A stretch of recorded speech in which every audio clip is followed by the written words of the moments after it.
Hey guys, Sammy. Welcome back to Called to Be Different, Reflecting Christ. So today I just wanted to come on here and apologize for something that I said on my conversation with David at the Zealot's Den. If you haven't checked that video out, definitely check it out. I'll link it down below. But this conversation was so good. But honestly, I did say something that I didn't really expound upon far enough, and so therefore it can be very misleading to those outside of the Catholic Church. Now, if you're Catholic, you probably already understand this. But if you're not a Catholic, then I don't in any form or fashion want to say something that is not true about the Catholic Church. And I think that it is my responsibility to say if I have messed up. So guess what? I messed up. So here's the deal. Me and David were having a conversation. Look at Coda Bear. What are you eating, buddy?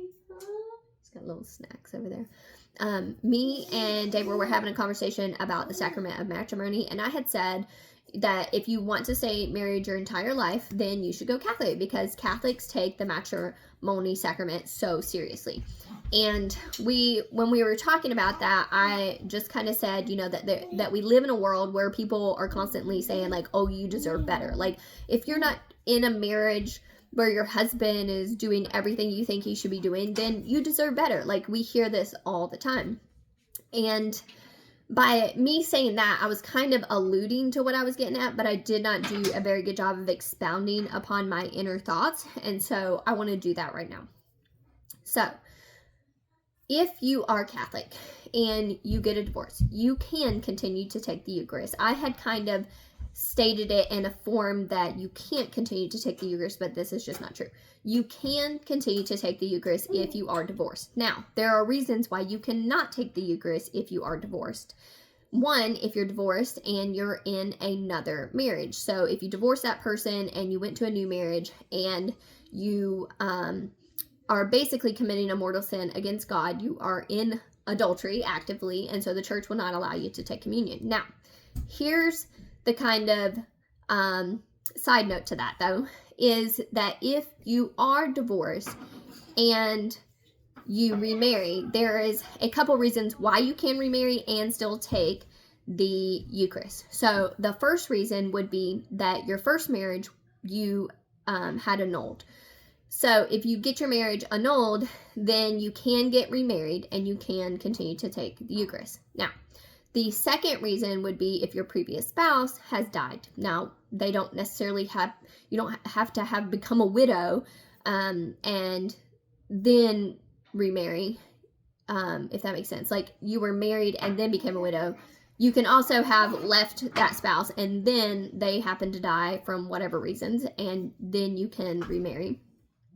So there are ways for you to be able to take the Eucharist if you were married previously. But I did not do a very good job at kind of stating that. Hopefully I did a good job here. I don't know. Sometimes I feel like I talk in circles. I don't know. Anyways, I love you guys. Thank you to the gentleman who reached out and just kind of corrected that, because I don't want anybody to be misinformed at all. Matrimony should be taken very, very seriously because it is a sacrament, and we should want to work on our relationship as much as possible. And I think we just live in a world where if we get divorced, we think it's okay to remarry, and that there should be no consequences. But in God's eyes, that is adultery. And so that is kind of what I was alluding to, but I did not do a very good job at stating all that. So anyways, today at 4:30, I am dropping a video on part 2 of the Eucharist. You guys got to see it. It's so good. It's so good. And I'm so excited to continue the series and to tie all the teachings together, because I think that for me, when I started learning this stuff on the Eucharist, my mind was completely blown. I had no idea about communion in this way at all, and it's all biblical, it's all traditional. It just all fits together and is so beautiful, and once you understand it, you're like, holy crap, I've been doing communion wrong. So I hope you guys will check that out today at 4:30. I'll be in the chat, and I will see you guys then. Bye, y'all.